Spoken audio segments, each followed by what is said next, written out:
ሰላም እንዴት አመሻችሁ? ስለ ኢትዮጵያ ዝም አንልም፣ ዛሬም ተመልሰናል። እንዴት ነው ወቅታዊው የኢትዮጵያ ሁኔታ አሁን ላይ? ጦርነቱ ቀጥሏል ወይስ ቁሟል? መረጃዎች እንደሚጠቁሙት ከነበረው ከሶስት አራት ቀኑ ዛሬ ላይ ጋፕ ያለ ይመስላል። አንዳንዶች ህወሓት ባልጠበቀው ሁኔታ ተመቷል የሚሉት ነገር አለ።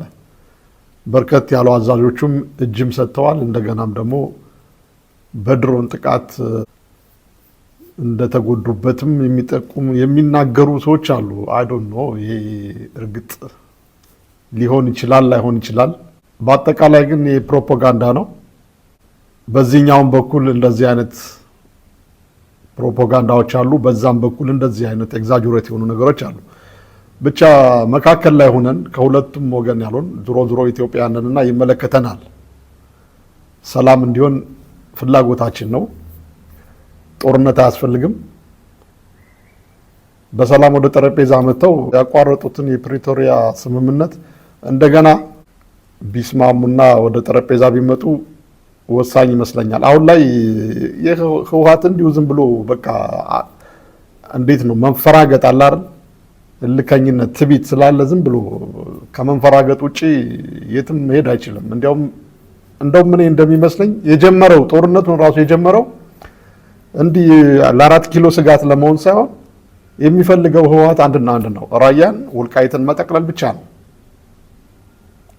በቃ ከዚያ ውጪ መገንጠል ዓላማም ይኖራቸው ሌላም ወይ ከኤርትራ ጋርም ለመዋሃድ ያስቡ አይ ዶንት ኖ የምናውቀው ነገር የለም። ቢሆንም ግን ህወሓት ወልቃይትንና ራያን መቆጣጠር ይፈልጋል። መገንጠልም ከሆነ ምንም ከሆነ በሙሉ ልብ ሊወስኑና ሊስማሙ ሊሄዱበት የሚችሉት ይህን ሲያደርጉ ብቻ ነው። ከዚያ ውጭ ከኢትዮጵያ መውጣት አይቻላቸውም። ወልቃይትን ራያን ከያዙ ግን ከኢትዮጵያ ይወጣሉ። ስለዚህ ፋኖ በምን አይነት አቋም ላይ እንዳለ አናቅም። እንግዲህ ከአፈለቅ እላጤዎቹ መረዳት እንደምንችለው የወልቃይትን የራያን ነገር ችላ እንዳለው ነው። የመንግስት ጦር ጥሮ ወጣ፣ ከኮረም ካለማጣ ቆቦ ድረስ ሸሽቶ መጣ ምናምን እያሉ የሚተነትኑት ዜና አለ። ዛትሰውን ምን ያድርግ? መንግስት ወደዛ ሊዋጋ ሲሄድ አንተ ከኋላው እንደምትወጋውና 4 ኪሎን እንደምትሰፍር በግልጽ ተናገርክ እኮ። ስለዚህ አንተ እዛ ነፍጥ ይዘህ መንግስት ህወሓትን ሊያቆምልህ የሚችለው በምን አይነት መልኩ ነው? ቦታህን አስረክቦ መንግስት የራሱን ድንበር ይጠብቃል። በቃ የራሱን ህልውና ያስቀድማል። ዞሮ ከራያ ከኮረም ሰዎች ተፈናቅለዋል ተብሏል። እነኚህ የተፈናቀሉ ሰዎች በህወሓት ምክንያት ነው። ስለዚህ ከዚህ ቡድን ጋር አብሬ እሰራለሁ የምትለው ፋኖ በተለይ ምሬ ወዳጆ መጠየቅ አለብህ። እንዴት ነው የምታስበው? የተፈናቀሉት ለምንድን ነው ሰዎቹ እዛ መቀመጥ ያልቻሉት? ህወሓት መጣ ብለው ለምን ሰዎች ይፈናቀላሉ? አንተ እየታገልክ ያለው እኮ ለአማራ ህዝብ ነው አይደል? ለአማራ ህዝብ ነፃነት ነው። ስለዚህ እነኚህ ሰዎች ለምን ተፈናቅለው ይወጣሉ? በህወሓት ምክንያት ተፈናቅለው ቀያቸውን ለቀው ለምን ይወጣሉ? እዛ ጋር ምሬ ወዳጆና ሌሎች መሰል ነፍጥ ያዛችሁ የአማራ ነፃ አውጪ ታጋዮች ነን የምትሉ እዚህ ጋር ከባድ ጥያቄ አለባቸው፣ መመለስ ያለባቸው ጥያቄ ነው። ቢሆንም ግን አሁን ግራና ቀኙ ፕሮፓጋንዳው እዛ ላይ እዚህ ጋር ቢልም አሁን ላይ ትንሽ ጋፕ ያለ ይመስላል። ህወሓትም መግለጫ አውጥቷል። እንደተባለውም የተለያዩ ተንታኞች ሲሰጡ ትኩረት ለመሳብ ወደ ጠረጴዛ ለመምጣት አትርሱኝ ለማለት የጀመረው አይነት ነገር ትንኮሳ እንጂ ህወሓት አቅም ኑሮት ወደ 4 ኪሎ የመምጣት በፍጹም አይሆንም። አሁን ላይ አባቴ ቴክኖሎጂ እንዴ እስከ አፍንጫው የታጠቀ ከእስራኤል ጋር የእስራኤልን ቴክኖሎጂ በአረብ እምሪት ገንዘብ የተሟላለት መንግስት እንዴት ነው? ምን አይነት መስዋዕት የሚከፍል ወጣት ይዘህ ነው ወደ 4 ኪሎ መድረስ የምትችለው? በድሮን እያመጣ ይዘረግፍልሃል። ህዝብን ከማስጨረስና መሰረተ ልማትን ከማስወደም ያለፈ ምንም የምታመጡት ነገር የለም። ምክንያቱም ከዚህ በፊት በነበረው ጦርነት ወጣቱ ቅስሙ ተሰብሯል። አሁን ላይ በዊልቼር እና በክራንች የሚሄደው ወጣት ብዙ ነው። እንዴት ነው እንደገና ወደ ግንባር ቀርቦ ጦርነት ሊያደርግልህ የሚችለው? አይሆንም። እንዲሁ አንዳንዴ ማለት መስማት የሚከብደን ነገር አለ። ጠዋት ማታ 3 ዓመት ሙሉ የመንግስት ጦር ፈርሷል፣ አቅመቢስ መንግስት ነው፣ እንደዚህ አይደለም። 4 ኪሎ ባህር ዳርና ጎንደር ደሴ ይርቋቸዋል እኮ በተለይ ፋኖች። በየጊዜው የምትሰጡት መግለጫ የመንግስት ጦር ፈርሷል፣ የመንግስት ጦር አቅም የለውም፣ እንደዚህ ነው አብቅቷል፣ እንደዚህ 1 ወር 2 ወር 3 ወር ያላችሁ 3 ዓመት ሞላችሁ። አሁን ላይ ግን ሰው ማለት ሰው እኮ የሆነ ያስባል እኮ ማለት እንዴት ነው አለ አይደል? ሁል ጊዜ ጠዋት ማታ እየደጋገምክ እኮ አትዋሽም። ከ3 ጊዜ በላይ ውሸት እየደጋገምክ 1000 ጊዜ እንደዚህ ነው ልትለው አትችልም። ያ መንግስት በተግባር መሬት ላይ እየወረደ እያሳየ ነው፣ እየገባ ነው። በጎንደር፣ በደሴ፣ በአዲስ አበባ፣ በሸዋ፣ በጎጃም፣ ባህር ዳር፣ በትንንሽ ወረዳዎች ከተማ ሳይቀር እየገባ ነው። የት ነው ያላችሁት? እንዲሁ ዝም ብላችሁ የደፈጣ ውጊያ እያደረጋችሁ ባላችሁበት ህዝብን ከማስጎዳት ያለፈ ምንም አይነት ለውጥ የለም። ወይ እንደባለፈው ከ3 ዓመት በፊት ህወሓት ከመንግስት ጋር ያደረገው አይነት ጦርነት ፊት ለፊት እየተዋጋችሁ መምጣት ብትችሉ ያ 2 ሚሊዮን ወጣት ገብረህ ከዛ በኋላ ወደ አዲስ አበባ የመድረስ ይሄ ይሆናል። በቃ ይሄ ይሆናል። ወደፊት እየሞትክ ማለት ነው። ከመጣህ ይቻላል። ይሄን ግን የሚያደርግ ነፃ አውጪ የለም። ያለ መስዋዕትነት ደግሞ ነፃ መውጣት አይቻልም። በአጠቃላይ ግን ስለ ኢትዮጵያ ስንል እኛ ሰላም እንፈልጋለን። መንግስት ነው የመንግስት እንዲወርድ ፍላጎታችን ነው። ብዙዎቻችን ብዙ ኢትዮጵያኖች ግን የምንቆምለት አካል አጣን። እዚህ ጋር የአማራ ብሔርተኝነት ከኢትዮጵያኒዝም ወጥቶ ጭራሽ ኢትዮጵያን ጠል አይነት አሪዮስ ሆነው መጡ። በዛ ጋር ኦነግ፣ በዚህ ጋር ከማን ጋር እንቁም? ኢትዮጵያኖች። ስለዚህ የኢትዮጵያ ህዝብ ህዝባዊ አመጽ ብቻ ነው የሚያዋጣው። ለኢትዮጵያ ህዝብ ህዝባዊ አመጽ አድርጎ መንግስትን መቀየር ይችላል። ማንንም ታጣቂ ተስፋ ማድረግ አይቻልም። በአሁኑ ሰዓት ላይ ይህ መንግስት ታጥቋል፣ እስከ አፍንጫው ታጥቋል። ቴክኖሎጂ በቃ እየሰራ ያለው አብይ አህመድ ራሱን አቅሙን እያጎለበተ ያለው በሚሊተሪ ነው። ዲፌንሱን በጣም በከፍተኛ ሁኔታ እያሳደገ ነው። ያ ተዋጊ ምርጥ ተዋጊ የለውም፣ ይሄ ግልጽ ነው። ምርጥ ተዋጊ የለውም፣ ግን በየጊዜው ፋብሪኬትድ ነው። መንግስት የሰው ኃይል ማግኘት ይችላል። ከደቡብ የፈለገውን ከኦሮሚያ ከአማራም በየጊዜው እያፈሰ ማቅረብ ይችላል። 3 ወር 2 ወር ለብ እያሰለጠነ ዝም ብሎ እንትን ይላል። ዋናው ግን እሱ የሚተማመንበት ቴክኖሎጂ ነው። የስ ካለው ደግሞ ቴክኖሎጂ አቅርቦት እነ ሳውዲ እነ አረብ ኤምሬት እየረዱት ከሆነ በቃ ድሮን የሚመላለስ እንደፈለገ ድሮን ማመላለስ ከቻለ የትኛው ነፃ አውጪ ነው ወደ አዲስ አበባ መቅረብ የሚችለው? በቃ እዛው ጢሻ ለጢሻ ዋሻ ለዋሻ ተራራ ለተራራ ስር እየተሽለከለክ ትኖራለህ እንጂ መሀል ሜዳ ላይ ወጥተህ መንገድ ይዘህ አዲስ አበባ ወይም ሌላ ከተማ ላይ መድረስ አትችልም። ምክንያቱም ፉል የሆነ አቅርቦት አለ፣ የድሮን አቅርቦት በቃ ይመክትሃል። በየጊዜው የሚልካቸውን እነዚህ ወታደሮች ህፃናት ምናምን ያፈሰ የሚልካቸውን ስለማድረግ 20 ሺህ ማርክ 10 ሺህ ማርክ ዳዝ ማተር ምንም ሴንስ አይሰጠውም ለመንግስት። ይሄ ድሽቃ ብትታጠቅ ስናይፐር ብትታጠቅ ምንም እሱ የሚኮራበት የሚተማመንበት እነዚህ አዳዲስ ዘመናዊ ቴክኖሎጂ አፈራቸው የእስራኤል፣ የቱርክ፣ የራሽያ በአረብ ኤምሬት ገንዘብ የሚገዙ ለኢትዮጵያ መንግስት እንደፈለገ የቀረበለት ነው። ስለዚህ ልብ ልትሉ ይገባል።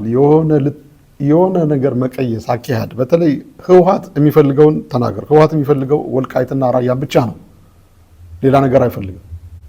ወልቃይት ራያን ጠቅልሎ ከዛ በኋላ መገንጠልም ካለ ከመንግስት ጋርም የራሱን ክልል በፌዴራል መንግስት አቅፎ የሚቀጥልም ከሆነ ይህን ነው ማሳካት የሚፈልገው። እዚህ ጋር ያየን ያለነው ፋኖ በዚህ ላይ አቋሙ አሁን ላይ እንደተለሳለሰ ነው። ምንም ይሁን ምንም መንግስት ብቻ ይላል። መንግስት የኢትዮጵያ ህዝብ ሞኝ አይደለም። እኔ እንደኔ ሞኝ አይደለ። እኔ አሁን በፊት ፋኖን እንደግፍ ነበር። አሁን ፋኖን አልደግፍም።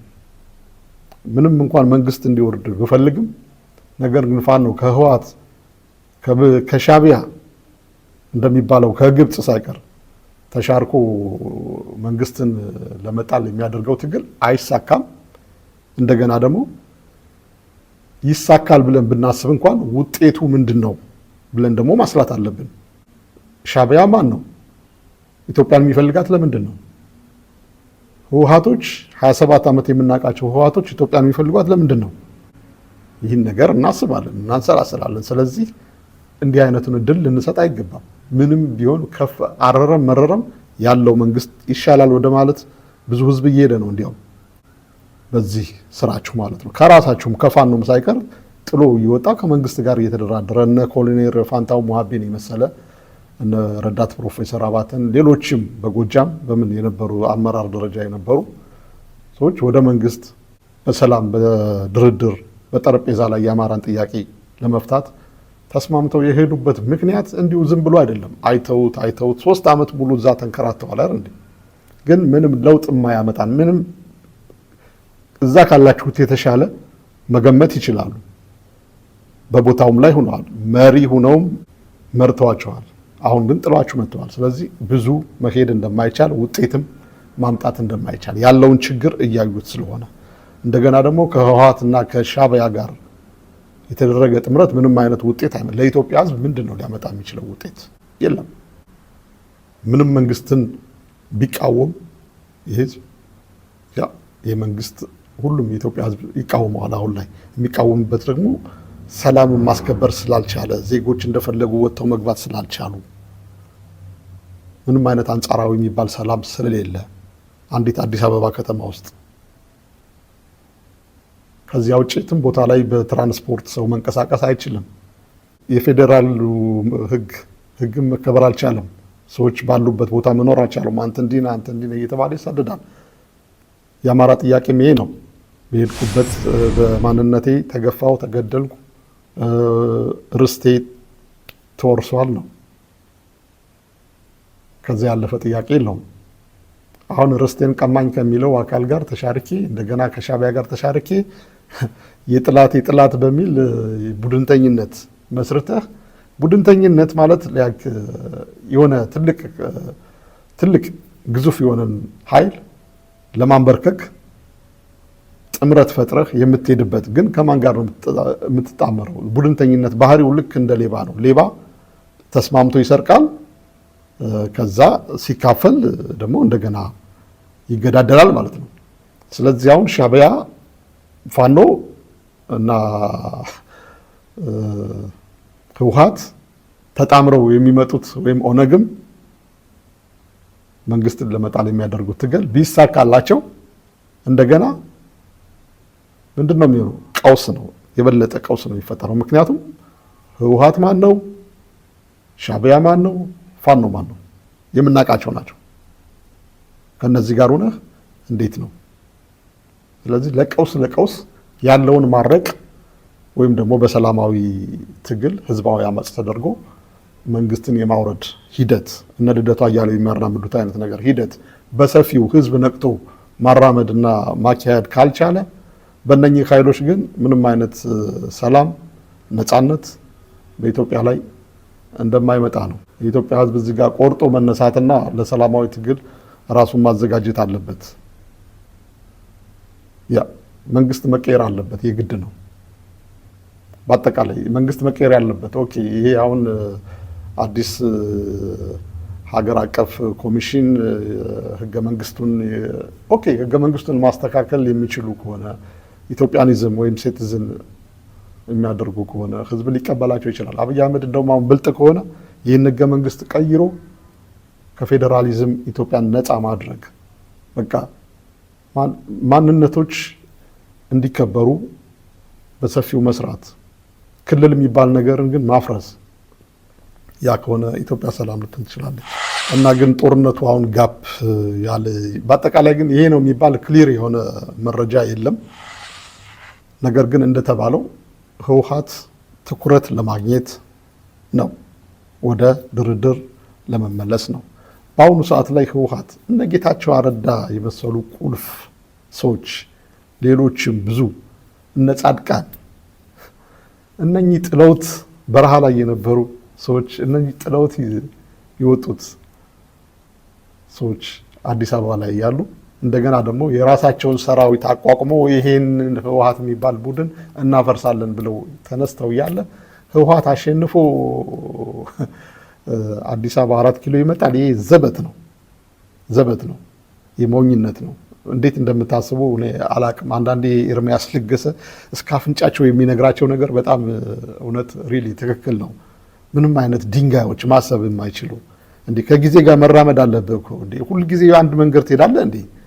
7 ትጥቅ ጀምረህ 17 ዓመት ታግለህ ከዛ በኋላ ነፃ አውጥተህ ከዛ ኦኬ በቃ ጊዜ አልቋል። እንደገና በ70 እና በ80 ዓመት እንደገና 4 ኪሎ ጦር መርቻ 4 ኪሎ እንደዚህ ይገባለሁ። እንዴት አይነት ቅዥት ነው? አሁን ላይ ደካማ ጎናችሁን የሚያውቁ ቦታችሁን የሚያውቁ የቀበራችሁትን መሳሪያ የሚያውቁ ቁልፍ ሰዎቻችሁ ከመንግስት ጋር ናቸው። ስለዚህ እንዴት ብላችሁ ነው ወደፊት መምጣት የምትችሉት? ሻዕቢያ ምንድን ነው ሊያቀርብላችሁ የሚችለው? ያ መሳሪያ ሊያቀርብልህ ይችላል። ሻዕቢያ ድሮን አይሰጥህም፣ ከየት አባቱ ያመጣል? ተዋጊ አያቀርብልም ሻዕቢያ። ኤርትራውያን ስደተኞች ናቸው ወጣቱ። የሻዕቢያ ታጋዮች በ60 እና በ70 ዓመት ያሉ ናቸው የሻዕቢያ ወታደሮች። ያኔ በመንግስት ጋር ተደርበው ትግራይን በወጉበት ወቅት ብዙዎቹ አልቀዋል። አሁን ቢመጡ እንደውም እጃቸውን መስጠት ነው የሚፈልጉት። አሁን እንዲያውም እየሰማን ያለ ነው የህወሓት ወታደሮች ራሱ ብዙዎቹ እጃቸውን ወደ መንግስት እየሰጡ እንደተቀላቀሉ። በአጠቃላይ ግን ለኢትዮጵያ ሰላም እንመኛለን። ሀገራችን ሰላም እንድትሆን እንፈልጋለን። አማራ ክልል ያለው የፋኖ ደግሞ ድብልቅልቅ ያለ ቋንቋቸው የተዘበራረቀባቸው አይነት ነገር፣ እነኚህ ደግሞ ምንም አይነት ውጤት እንደማያመጡ ነው አሁን እያየን ያለ ነው። በቃ እንዲሁ ዝም ብሎ ዘመነ ካሴ በላይ ደብረ ጽዮን ነው አሉ፣ በደብረ ጽዮን ነው የሚመራው የተባለ ነው። ስለዚህ አፋብኃን የሚባል ነገር አንድነት ምናምን የሚባለው ነገር ዝም ብሎ አለ አይደል፣ አየር ላይ የተንሳፈፈ ነገር ነው። ምንም መሬት የረገጠ መሬት የነካ ነገር የለም። የጎንደር ፋኖ ወልቃይትን አስረክቦ ለህወሓት ይሰጣል። አይዶን ነው። እርግጥ ነው ወልቃይት አንድ ነገር ውሳኔ መወሰን አለበት። መንግስት እውቅና መስጠት አለበት ለአንዱ አካል። አሁን እንዲያውም ምርጫ ይካሄዳል እየተባለ ነው። ምርጫ የወልቃይት ህዝብ እንዴት ነው ምርጫ የሚያደርገው? ማንን ነው የሚያመርጠው? በየትኛው ክልል ነው? በክልል 3 ነው? በክልል ማን? የትግራይ ክልል ምንድን ነው የሚባለው? ክልል 1 ነው። ስለዚህ መንግስት ምርጫ ቦርድ ውሳኔ ማስተላለፍ አለበት ለአንዱ ፈርዶ። ከዛ በኋላ ህዝብም ለመወገንም ወይ ከመንግስት ጋር ለመወገን ወይ ደግሞ ብዙ ነገር ያስቀራል። ብቻ ብዙ አስተዋጽኦ ያደርጋል የመንግስት ውሳኔ። እነዚህ አከራካሪ ቦታዎችን መንግስት በአስቸኳይ መወሰን አለበት። ከዚያ ውጭ ግን ሰላም